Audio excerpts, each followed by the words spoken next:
এ সকল পাপ এবং বিধি ব্যবস্থার মধ্যে আপনাদের হয়তো অনেকেরই মনে আছে আমাদের দেশে একটা জঙ্গিবাদী সংগঠন জেএমবি পয়দা হয়েছিল এবং আমাদের দেশে কুখ্যাত শায়েখ আব্দুর রহমান এবং বাংলা ভাই তৈরি হয়েছিল বিএনপি জামানাতে। সেটি হলো বাংলাদেশের এই ভূখণ্ডটি বিএনপির জামানাতে চীন ব্যবহার করার চেষ্টা করেছিল অস্ত্র চোরাচালানির গোল্ডেন ট্রায়াঙ্গল হিসাবে। বর্তমান যারা সরকার চালাচ্ছেন তাদের কাছে আমরা আসলে কি চাই? আমরা কি চাই যে আমাদেরকে সকাল বিকেল জিলাপি দিবেন? জিলাপি ছাড়া আমাদের ভালো লাগে না, চাই না। আমরা কি চাই যে হাজির বিরিয়ানি, তারপর হোটেল শেরাটনের খাবার, সোনারগাঁয়ের শাহী খাবার, এরপর রেডিসনের যে সকল ভালো ভালো খাবারগুলো রয়েছে, বিশেষ করে রেডিসন হোটেল রেডিসনে খুব ভালো পিজা তৈরি করে, তারপর ফিশ অ্যান্ড ফ্রাই খুব ভালো তৈরি করে, এগুলো আমরা খেতে চাই না? তাও চাই না। আমরা দুমুঠো ডাল ভাতও তার কাছে চাই না, একটি পয়সা সাহায্যও চাই না, সহযোগিতা চাই না। আমরা চাই যে আমরা শক্ত হাতে নিজেদের শ্রম এবং মেধা দিয়ে আমরা যে উপার্জন করব, সেই উপার্জন করার জন্য একটা পরিবেশ চাই, পরিস্থিতি চাই।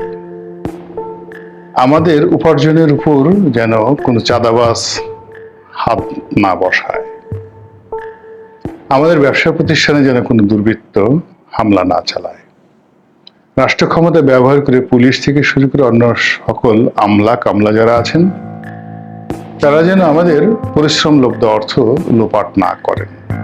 এই এতটুকু চাই। আমরা ন্যায় বিচার চাই, সুশাসন চাই, এবং আমাদের যে অর্থ এবং বিত্ত আমরা যা উপার্জন করছি তা আমরা রাষ্ট্রকে ট্যাক্স হিসেবে দিতে চাই, পর্যাপ্তভাবে দিতে চাই, যেন যারা রাষ্ট্র পরিচালনায় নিয়োজিত তারা সুন্দরভাবে নিশ্চিন্তে নির্ভাবনায় এ রাষ্ট্রের সকল ব্যয় নির্বাহ করতে পারেন। এই হলো আমাদের স্বাভাবিক চাহিদা। এখন সেই চাহিদা পূরণ যদি আপনি চিন্তা করেন, এটির মধ্যে কোনো পাপ নেই। কোনো দেশের কোনো জনগণ কোনো সরকারের কাছে নিহায়াত বিপদে না পড়লে কোনো আর্থিক সাহায্য বা প্রণোদনা চায় না, বরং সরকারই জনগণের নিকট চায়, ভিক্ষুকের মতো চায়। জনগণের কাছে টাকা চায়, জনগণের কাছে ট্যাক্স চায়, জনগণের সাহায্য চায়, জনগণের ভোট চায়, সমর্থন চায়। এজন্য রাষ্ট্রের যারা কর্মচারী তাদেরকে বলা হয় পাবলিক সার্ভেন্ট, জনগণের চাকর। আর রাষ্ট্র ক্ষমতায় যারা বসেন মূলত তাদেরকে বলা হয় জনগণের সেবক। জনগণের সেবা করার জন্যই তাদেরকে ওখানে বসানো হয়েছে।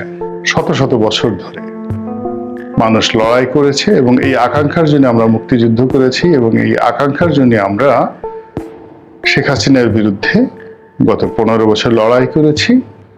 আর এই আকাঙ্ক্ষা বাস্তবায়ন করতে না পেরে আমরা যে বিক্ষুব্ধ হয়ে পড়েছিলাম, সেই বিক্ষোভই জনবিস্ফোরণ রূপে 2024 সালের আগস্ট মাসের 5 তারিখে বিস্ফোরিত হয়েছে।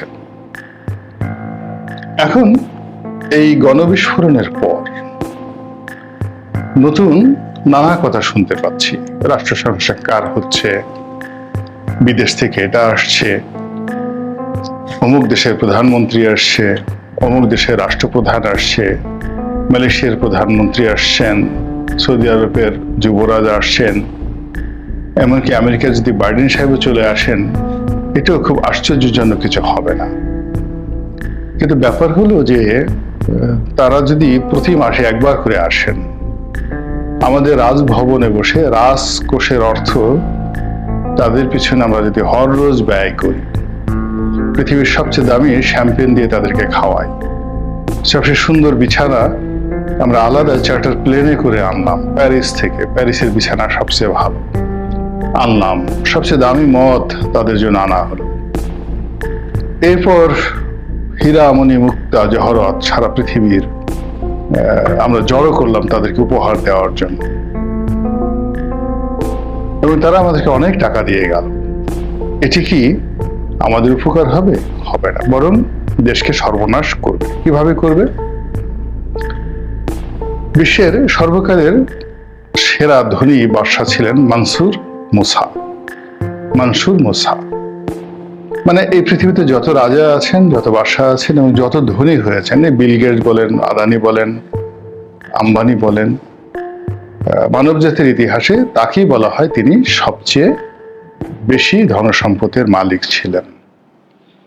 তো এই রাজা একবার হজে যাবেন এবং যাওয়ার পথে তিনি যে দেশ দিয়ে গেছেন, দু হাতে তিনি অর্থ বিলিয়েছেন। তিনি মিশরে গিয়েছেন, সৌদি আরবে গিয়েছেন এবং আরো অনেক দেশ দিয়ে তিনি গিয়েছেন। এবং অবাক করার ব্যাপার হলো, তার এই যে অঢেল অর্থ যা তিনি দান করেছেন, এই দান করার ফলে ওই সকল দেশগুলো দেউলিয়া হয়ে গিয়েছিল। কেন? এ কারণে হলো, জনগণ যখন পরিশ্রম করতো, ফসল উৎপাদন করতো, সেখান থেকে সরকার ট্যাক্স পেত। এখন মানসুর মুসা যখন কাউকে 1000 দিনার দিয়ে গিয়েছেন, সেটার উপর তো আর সরকার ট্যাক্স বসাতে পারছে না। এক। দ্বিতীয়ত হলো, সেই 1000 দিনার সে সারা জীবন বসে বসে খেয়েছে, বিলাসিতা করেছে, রাষ্ট্রের জন্য কিছু করেনি, দেশের জন্য কিছু করেনি, উৎপাদন খাতে তিনি কোনো কিছু করেননি। তো এর ফলে কি হলো, 1-1.5 বছরের মধ্যে সেই সকল দেশ দেউলিয়া হয়ে পড়েছে।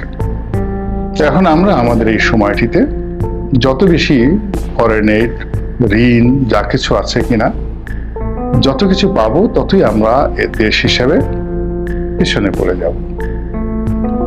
আর আমরা যদি পরিশ্রম করি, আমাদের সাময়িক কষ্ট হবে, কিন্তু এর ফল কিন্তু অনেক সুদূর প্রসারী। কিন্তু আমরা সেই দিকে এগুচ্ছি না। আমরা খুব